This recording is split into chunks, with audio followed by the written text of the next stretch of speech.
नमस्कार दोस्तों, मैं राजेंद्र गुर्जर आपका देवश्री विद्या आश्रम ऑनलाइन क्लासेज में स्वागत करता हूं। मैं आपके सामने एक नया टॉपिक और एक हिंदी व्याकरण लेके आया हूं। मैं आपको समग्र हिंदी व्याकरण का अध्ययन करवाने वाला हूं दोस्तों। इस चैनल पे आप जुड़े रहिए, इस चैनल को लाइक करिए, सब्सक्राइब करिए और मेरे वीडियो को ज़्यादा से ज़्यादा शेयर करिए ताकि आपको संपूर्ण हिंदी व्याकरण में एक ही चैनल पर बैक टू बैक क्लासेस लेके आने वाला हूँ आपके लिए। ठीक है दोस्तों, तो आप अगर रीट की तैयारी कर रहे हैं तो आपके लिए बहुत ही बेनिफिट रहेगा। अगर आप पटवार कर रहे हैं तो पटवार में भी व्याकरण है। इधर से आप अगर हाई कोर्ट की तैयारी कर रहे हैं तो व्यंजन से स्टार्ट होकर के बहुत सारे व्याकरण इसमें भी है। एसआई में बात करते हैं तो एसआई में तो संपूर्ण हिंदी नाम आता है, सिर्फ क्या नाम आता है, हिंदी का नाम आता है, लेकिन हिंदी की पूरी व्याकरण आती है। तो आइए दोस्तों, हम चर्चा कर लेते हैं आज के टॉपिक पे, आज के बिंदु पे। यानी कि मैं आपको आज का टॉपिक ले लेता हूं, भाषा, व्याकरण एवं लिपि का सामान्य परिचय। दोस्तों, हम एक परिचय पढ़ने वाले हैं। किसका परिचय? यानी कि एक नॉर्मल साधारण सा परिचय। जैसे आप हो, मैं हूं, तो आपसे पूछा जाए आपका नाम क्या है, आप कहाँ के हो, ये सारी चीजें पूछी जाती है तो आप अपना परिचय बताते हो। तो हम भी आज किसका परिचय बता रहे हैं? भाषा का, व्याकरण का एवं लिपि का। इसका सामान्य परिचय बताने वाले हैं कि भाषा क्या होती है, इसका जन्म कहाँ से हुआ है और ये इसका किस प्रकार से प्रयोग में लिया जाता है। दोस्तों, हमारा जो भारत देश है, क्या है? भारत देश है। ये देश क्या है? बहुभाषा भाषी देश है। क्या है दोस्तों? बहुभाषा भाषी देश। बहु का मतलब इसमें बहुत सारी भाषाएं, भाषा ये है। क्या है दोस्तों? बहुत सारी भाषाएं है। किसमें? हमारे देश में। भारत एक ऐसा देश है जिसमें बहुत सारी भाषाएं, भाषा भाषी देश है। क्यों है भाषा भाषी देश? क्योंकि इसमें क्या है, बहुत सारी भाषाएं समाई हुई है।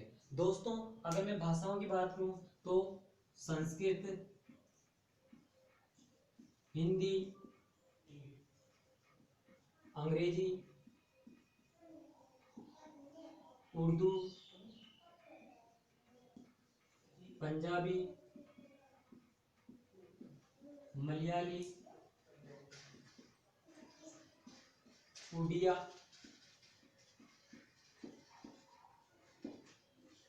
आदि। यानी कि ऐसी कई भाषाएं हैं हमारे देश में जो बोली जाती है। पंजाब में रहे पंजाबी बोलते हैं। जो हिंदी और संस्कृत भाषा है वो हमारे पास वैसे ही क्या है, मेन भाषा है, क्योंकि संस्कृत हमारी प्राकृत भाषा है, मूल भाषा है एंड इन सभी भाषाओं की जननी है। इसको तो हम क्या कहते हैं दोस्तों? जननी कहते हैं। इसमें कोई संकोच ही नहीं है। और ये जननी होने होती है और यह है हमारी क्या, एक हिंदी भाषा जो हमारे भारत की मातृभाषा है। क्या है दोस्तों? मातृभाषा है। कौन सी दोस्तों? हिंदी है। मातृभाषा हिंदी है। यानी कि अगर मैं हिंदी की बात करूं तो हमारे जो राजकीय कार्यों में हिंदी भाषा का प्रयोग होता है। किसका प्रयोग होता है दोस्तों? हिंदी भाषा का प्रयोग होता है किनमें? राजकीय कार्यों में। राजकीय कार्यों में हिंदी भाषा का प्रयोग होता है। यानी कि हमारी जो, अगर राजकीय कार्यों में इसका प्रयोग होता है तो हम कह सकते हैं कि जो हिंदी है, जो हिंदी हमारी राष्ट्रभाषा हो गई। राष्ट्रभाषा कौन सी होगी? फिर हमारी हिंदी हो गई दोस्तों।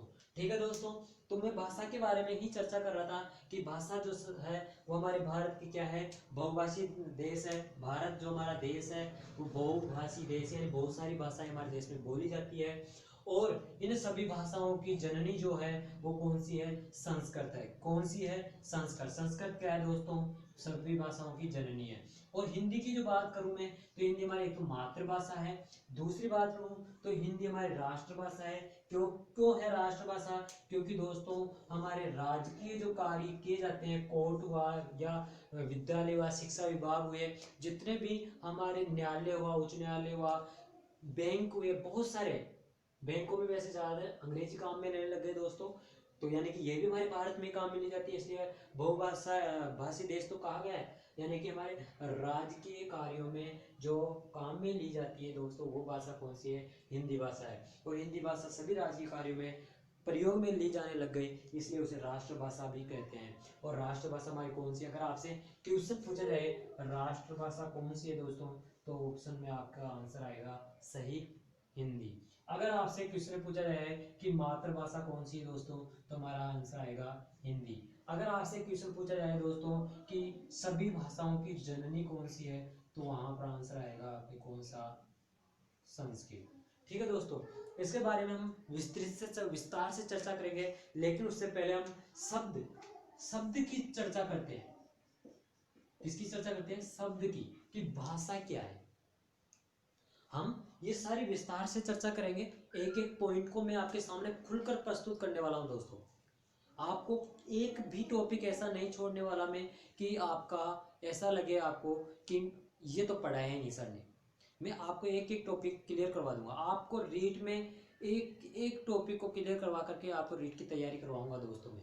लेकिन आप सिर्फ मेरे साथ जुड़े रहिए, चैनल को लाइक कर लीजिए, सब्सक्राइब कर लीजिए और बेल आइकन को प्रेस कर दीजिए, ताकि आपको मेरी बैक टू बैक क्लासें मिलती रहे और आप सभी क्लासों को लाभ उठाते हुए रीट की, पटवार की, SIP, जिसकी भी शिक्षक भर्ती कोई सी भी हो आप तैयारी कर रहे हैं, उसका लाभ उठा सके। ठीक है दोस्तों, अब मैं भाषा शब्द जो हमारे पास सबसे पहले आया, भाषा शब्द, इस भाषा शब्द की मैं क्या कर रहा हूँ? चर्चा कर लेता हूँ कि ये भाषा शब्द आया कहाँ से, भाषा की उत्पत्ति कैसे हुई। ठीक है दोस्तों, अगर मैं भाषा शब्द जो है, भाषा शब्द जो है, ये भाषा शब्द क्या है? भाषा शब्द भाष धातु से बना है। किससे बना है दोस्तों? भाष धातु से। ठीक है दोस्तों, किससे बना है? भाष धातु से। ठीक है, भाष धातु होती क्या है? ये धातु जो होती है ये संस्कृत या फिर कह सकते हैं मूल भाषा में होती है। ये जो धातु शब्द है, ये धातु हिंदी में नहीं होता है दोस्तों, हिंदी प्रयोग में नहीं लिया जाता। लिया जाता है किसमें? मूल भाषा जो हमारी है संस्कृत है। क्यों है मूल भाषा? क्योंकि सभी भाषाओं की जननी जो है वो संस्कृत ही है, इसलिए संस्कृत को ही हम क्या कहते हैं? संस्कृत के अंदर ही धातु का प्रयोग किया जाता है और संस्कृत को हम सभी भाषाओं की जननी कहते हैं। इस संस्कृत को सभी भाषाओं की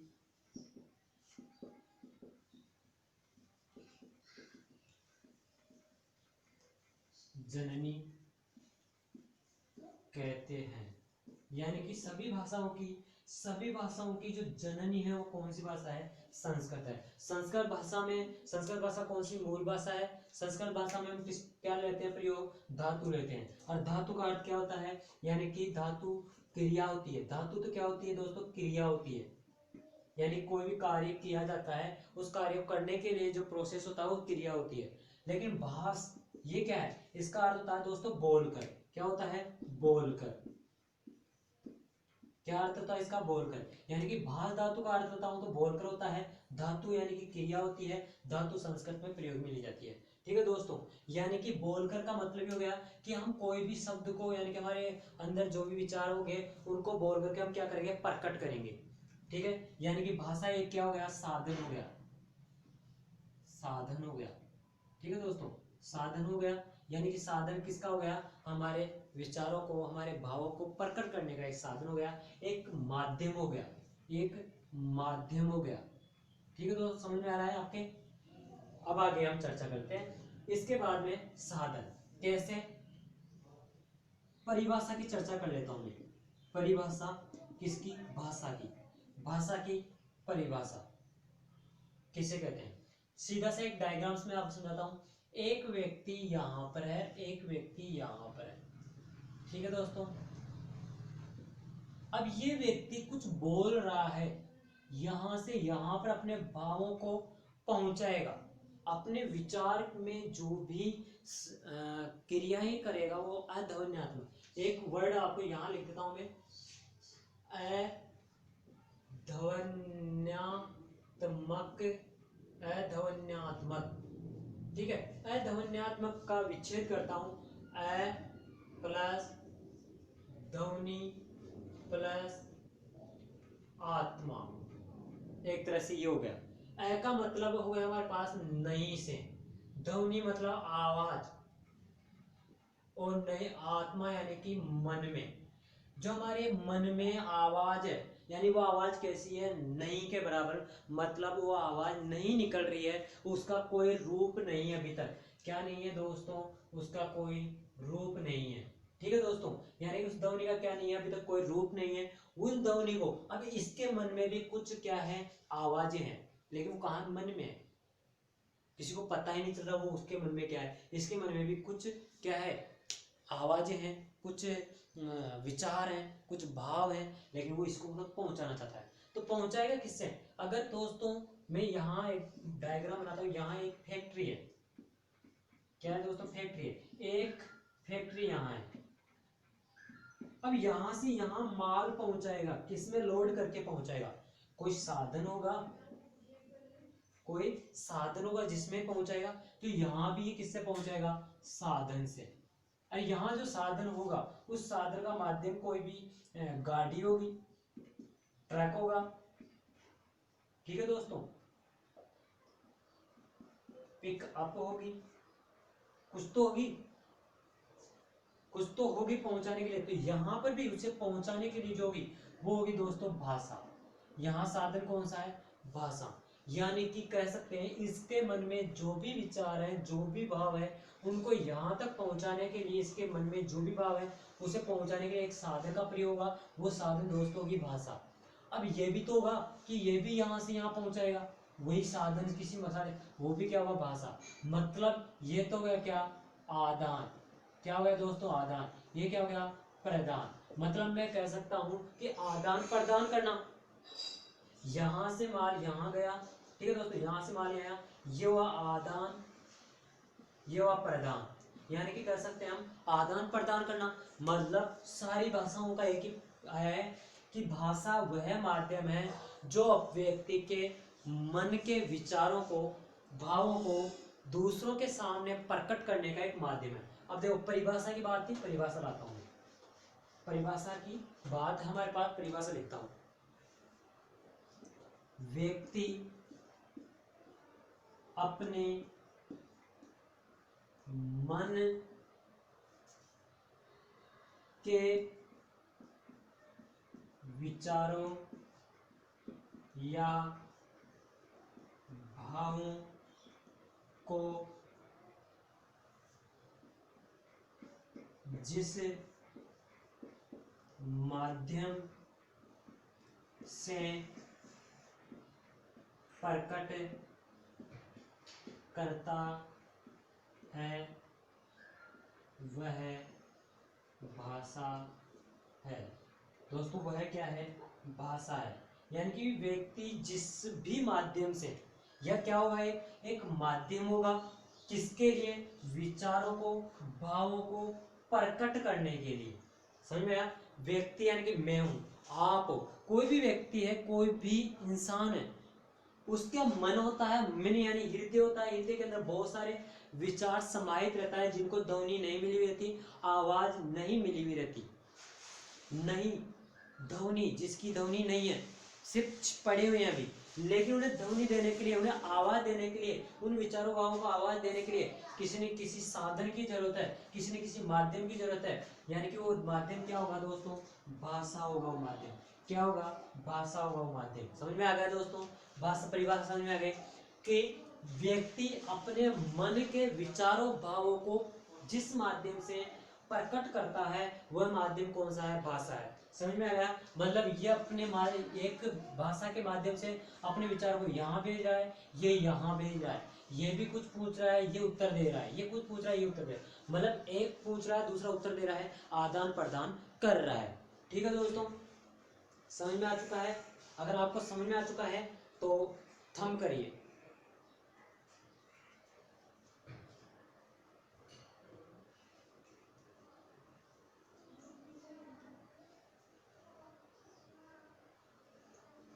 अब दोस्तों आता है भाषा के प्रकार पढ़ चुके, ओ सॉरी, भाषा की उत्पत्ति पढ़ चुके, अपन कहाँ से हुई है, भाषा के बारे में पढ़ चुके हैं कि भाषा क्या होती है, परिभाषा समझ चुके हैं।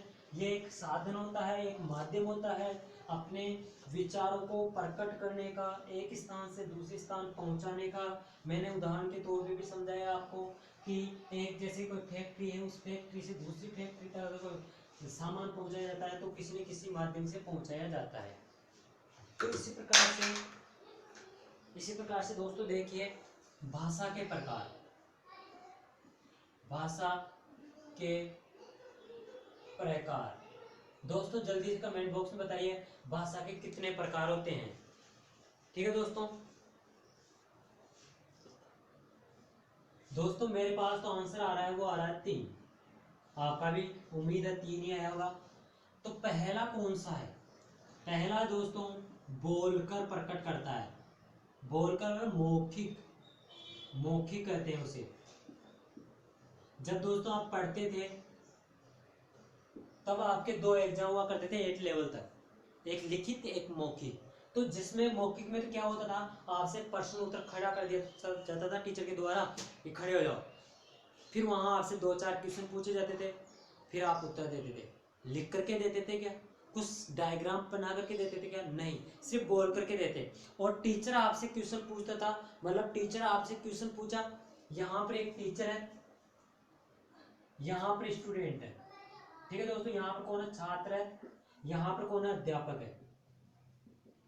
अब मौखिक प्रकार से ये क्या कर रहा है, इससे कुछ प्रश्न पूछ रहा है, तो ये प्रश्न इसको दे रहा है जवाब, ये उत्तर दे रहा है। ये प्रश्न पूछ रहा है, ये उत्तर दे रहा है। मतलब मौखिक आपने भी पढ़ा होगा तो 8वीं क्लास तक मौखिक होती है। अगर वो मौखिक नहीं होता, जो सभी कक्षाओं में सभी लेवल पे चलते हैं, वो दूसरा प्रकार जो होता है हम लिख करके उत्तर दे के आते हैं, जैसे बोर्ड एग्जाम होते हैं, तो लिखित प्रकार होता है दोस्तों। सिर्फ उसमें टीचर सामने होता है, लेकिन सिर्फ निगरानी रखने के लिए, ताकि चीटिंग नहीं हो। बाकी सारा क्रिया कार्य जो होती है, क्रियाएं जो होती है, वो सिर्फ कौन करता है? कौन करता है? स्टूडेंट, छात्र करता है। क्या करता है? सिर्फ लिखने का काम करता है, अध्यापक कुछ भी नहीं बोलता। तीसरा प्रकार जो है सांकेतिक, सांकेतिक प्रकार है। सांकेतिक प्रकार में क्या करेगा दोस्तों, वो सिर्फ न टीचर बोलेगा, ना अध्यापक बोलेगा, ना है जो छात्र बोलेगा, कोई नहीं बोलेगा। सिर्फ और सिर्फ कौन बोलेगा? कोई नहीं बोलेगा। सिर्फ संकेत करेंगे दोस्तों, कोई नहीं बोलेगा। मैंने संकेत कर दिया आपकी तरफ, आप समझ चुके होंगे सर थंब करने के लिए बोल रहे हैं, मतलब संकेत किया मैंने। मैं बोल रहा हूं दोस्तों, अगर आपको समझ में आ रहा है तो यस लिखिए, तो आप समझ चुके हैं मैं मौखिक रूप से कह रहा हूं। आप क्या कौन सी भाषा का प्रयोग करेंगे यस लिखने के लिए? लिखित का। आप यस बोल रहे तो मैं थोड़ी सुनूंगा, ऑनलाइन में नहीं सुनूंगा। लेकिन अगर आप यस लिख करके मुझे रिप्लाई दे देंगे तो मैं समझ जाऊंगा कि आपने लिखित भाषा का प्रयोग किया, मतलब अपना संप्रेषण हो चुका है, आदान प्रदान हो चुका है। समझ में आया दोस्तों? अब इनके बारे में पढ़ लेते हैं, ये कौन सी है। वही परिभाषा रहेगी, कोई चेंज नहीं होगा।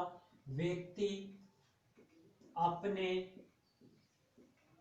भावों, यानी मन के भाव, मन के भावों या विचारों को बोलकर प्रकट करता है। सीधी सिंपल बात। मतलब जहां पर भी मैंने बताया कि स्टूडेंट टीचर क्वेश्चन पूछता है और वो उत्तर देता है छात्र, तो अध्यापक छात्र के अंदर जो भी बोलचाल की क्रियाएं होती है वो क्या होगी, यानी कि अध्यापक अपने मन में जो प्रश्न होगा उसको पूछेगा, उसको बोलकर पूछेगा, और छात्र भी अब उसके मन में जो भी उसका उत्तर होगा जो प्रश्न का, उसे बोल करके ही क्या करेगा? उत्तर देगा, मतलब प्रस्तुत करेगा। प्रकट करना, या फिर हम इसको प्रस्तुत करना भी कह सकते हैं, प्रस्तुत करता है। समझ में आ गया दोस्तों? दूसरा प्रकार, और कुछ चेंज नहीं करना, वे वही पूरी पूरी पूरी डेफिनेशन रहेगी। व्यक्ति अपने मन, लिखो तो ठीक है, नहीं लिखो तो भी चलेगा, अपने भावों या विचारों को बोलकर प्रकट, मैंने दोस्तों यहाँ प्रस्तुत लिखा था तो मैं यहाँ प्रस्तुत भी लिख देता हूँ, प्रस्तुत करता है।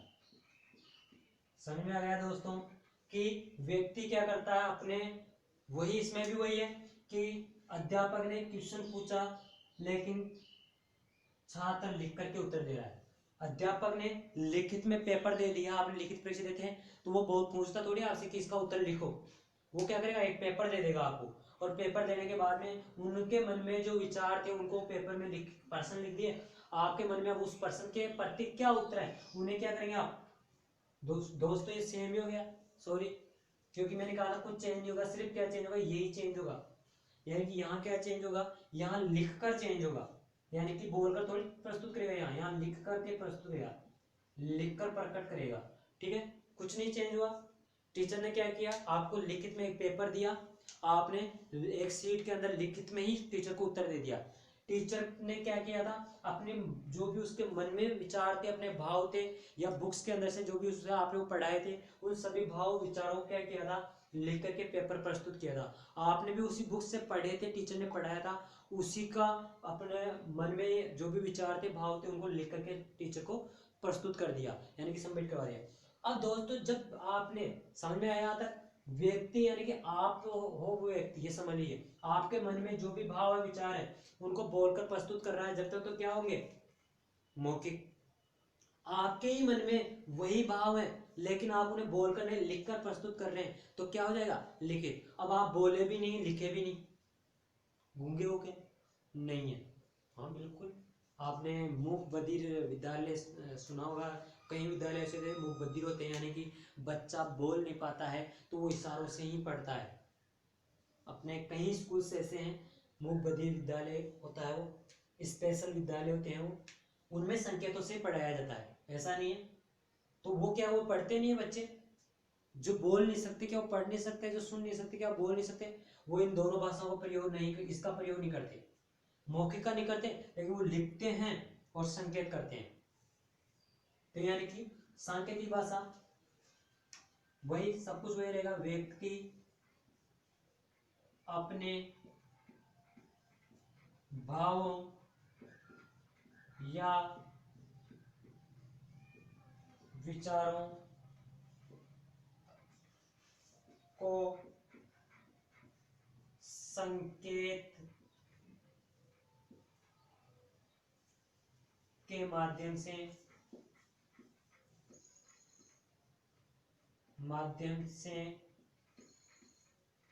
प्रस्तुत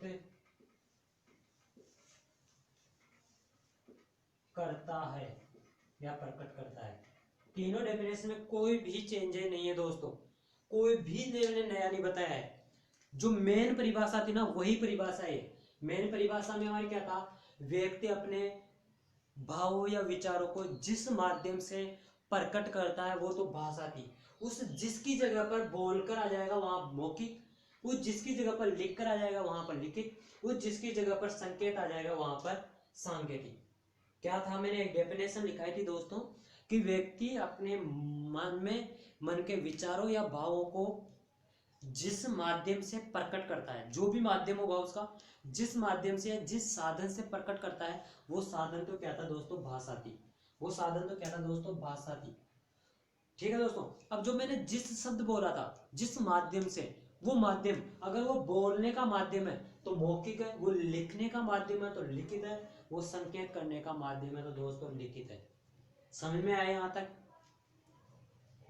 ठीक है दोस्तों, स्क्रीनशॉट ले लीजिए।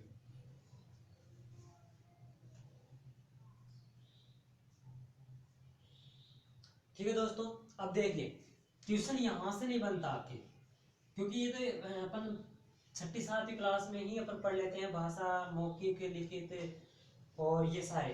क्वेश्चन बनता है दोस्तों कि सबसे कठिन भाषा कौन सी है, सबसे सरल भाषा कौन सी है, तो आप कमेंट में बताइए, देखिए कौन सी है, आपको आता है सबको, सभी ने पढ़ के आए हैं, एलकेजी यूकेजी से लेकर के सब 10 12 पास कर चुके हैं, कंपटीशन तैयारी कर रहे हैं, तो आपको पता है 3 प्रकार की भाषाएं हैं हमारे पास। कितने प्रकार की? 3 प्रकार। तीनों में से सबसे कठिन कौन सी है? कितने प्रकार की है? 3 प्रकार की भाषाएं। और 3 प्रकार की भाषाओं में से सबसे कठिन कौन सी है? पहली हमारे पास कौन सी थी? मौखिक। क्या मौखिक कठिन है? अगर मौखिक कठिन है तो 1 नंबर कमेंट में लिख दीजिए, 2 नंबर डाल दीजिए। अगर आपके पास लिखित आपको कठिन लगती है तो आपके अकॉर्डिंग बता दीजिए आप, तो आपको कौन सी कठिन लगती है।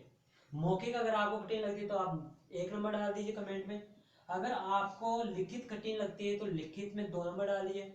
अगर आपको सांकेतिक दोस्तों सबसे कठिन लगती है तो आप 3 नंबर डाल दीजिए। सीधा सा ऑप्शन।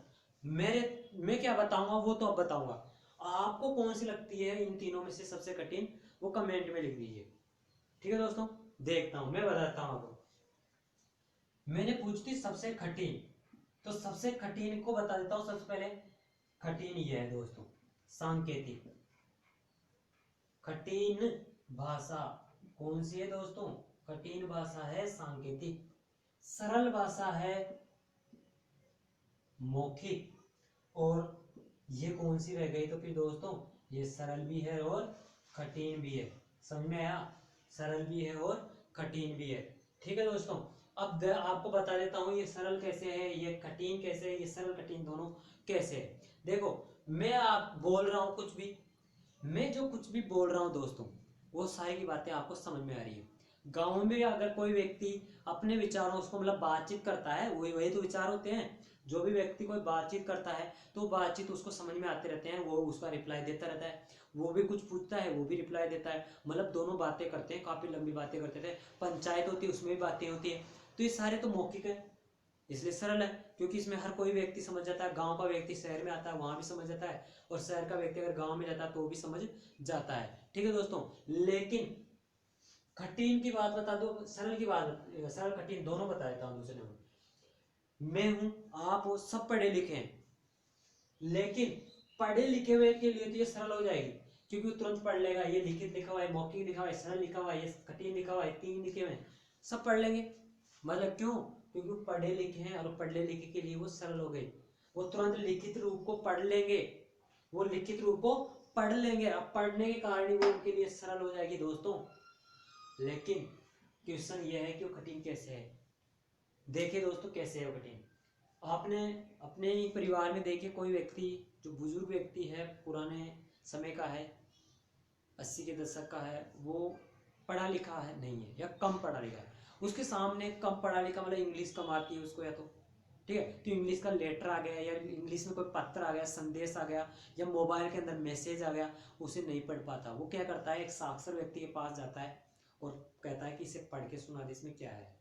मान लीजिए किसी का बेटा फौज में है और उसका पिता अनपढ़ है, तो वहां से अगर उसका संदेश आता है तो तुरंत मोबाइल में मैसेज आने लगे, आजकल तो व्हाट्सएप पे आने लगे। लेकिन अनपढ़ तो मोबाइल व्हाट्सएप को नहीं पढ़ सकता, और लिखित संदेश को भी नहीं पढ़ सकता। तो वो जब पत्र प्राप्त होते बहुत खुश होता है कि बेटे का संदेश आया है, उसमें ये पता नहीं कि क्या सूचना है, क्या संदेश है। वो क्या करेगा, वहां से किसी साक्षर व्यक्ति के पास जाएगा, जो साक्षर यानी पढ़ा लिखा व्यक्ति होगा उसके पास जाएगा, और पढ़ा लिखा व्यक्ति के पास जाएगा तो वहां जाकर के वो उसे पढ़वाएगा। पता चलेगा इसमें खुशखबरी है कि बेटा आ रहा है।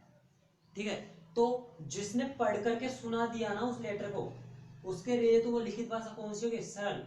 और उस बुजुर्ग व्यक्ति के लिए वो हो गई कठिन। क्यों? क्योंकि वो नहीं पढ़ सका था उसको, वो नहीं पढ़ सका था उसको, इसलिए उसके लिए कठिन हो गई। था तो वही लिखित रूप, था तो वही लेटर। इसके लिए ये तो है नहीं कि लेटर वहां पहुंचते पहुंचते भाषा चेंज हो गई थी, उसी भाषा में था, लेकिन वो पढ़ा लिखा था इसलिए उसके लिए सरल थी। जो पढ़ा लिखा नहीं था उसके लिए कठिन थी। ठीक है दोस्तों, उसके बाद में सांकेतिक भाषा। सांकेतिक भाषा कठिन क्यों है? क्योंकि दोस्तों इसमें क्या होता है कि कोई भाषा है, जैसे कि इसमें ना बोलेगा ना लिखेगा। जैसे मैंने बताया, ना लिखकर प्रकट करता है ना बोलकर प्रकट करता है। तो कैसे प्रकट करता है? एक संकेत के माध्यम से। जैसे मैं आपकी तरफ संकेत करता हूं दोस्तों, आप समझ गए होंगे मैं क्या कर रहा हूं कि थंब करिए। आप कमेंट बॉक्स में थंब का चिन्ह लगाइए, तुरंत समझ गए। क्यों? क्योंकि वो संकेतिक है। लेकिन ये कठिन कैसे है? मैं कर रहा हूं ऐसे, आपको समझ में नहीं आ रहा मैं क्या करना चाह रहा हूं, नहीं समझ में आया ना। मैं 2 बार ताली बजा दिया, क्यों बजाया आपको ही नहीं पता, मुझे पता है सिर्फ क्यों बजाया। बताता हूँ, एक उदाहरण दे देता हूँ कैसे है। मैं खेलने जाता था तो मैं बाहर नहीं निकलने देते। अभी कोरोना टाइम ही है, जैसे मान लीजिए कोरोना टाइम में घर से बाहर निकलना बहुत ही मुश्किल हो रहा है। लेकिन मेरा फ्रेंड आया, वो उसको मैंने समझा रखा था कि आप 2 बार ताली बजा देना तो घर से बाहर आ जाऊंगा। तो उसने क्या किया, घर के बाहर गेट के बाहर आकर के 2 बार ताली बजाई, मैं तुरंत निकल गया। चाहे कोरोना टाइम था लेकिन घर पे बैठे बैठे परेशान से हो रहे थे, बोर हो रहे थे, तो निकल गए घर के बाहर। दोनों बात करे घर के बाहर ही, और वो अपने घर चला गया, मैं अपने घर वापस आ गया। बाहर मतलब बाहर का मतलब ये नहीं कि हम कहीं घूमने चले गए, हम घर सिर्फ एक दहलीज पे घर के बाहर निकले और बात करे और वापस अंदर आ गए। ठीक है, वो अपने वापस चला गया, मैं अपने वापस आया। ठीक है दोस्तों, तो कठिन भाषा क्यों है इसके बारे में आपको बता चुका हूँ, और इसके बारे में विस्तृत चर्चा करेंगे। अभी तो हमारे पास भाषा टॉपिक जो है वो है, व्याकरण है, लिपि है, बहुत कुछ है इसमें। बहुत लंबा टॉपिक आपका है, ये विस्तृत टॉपिक है, इसके बारे में बहुत कुछ पढ़ना है बाकी है हमें। तो ठीक है दोस्तों, आज के लिए इतना ही काफ़ी है। ठीक है दोस्तों, आप चैनल को लाइक कर लीजिए, सब्सक्राइब कर लीजिए, ताकि आने वाला नोटिफिकेशन आपको तुरंत मिल सके, और ज़्यादा से ज़्यादा शेयर करिए, लाइक करिए। Thank you.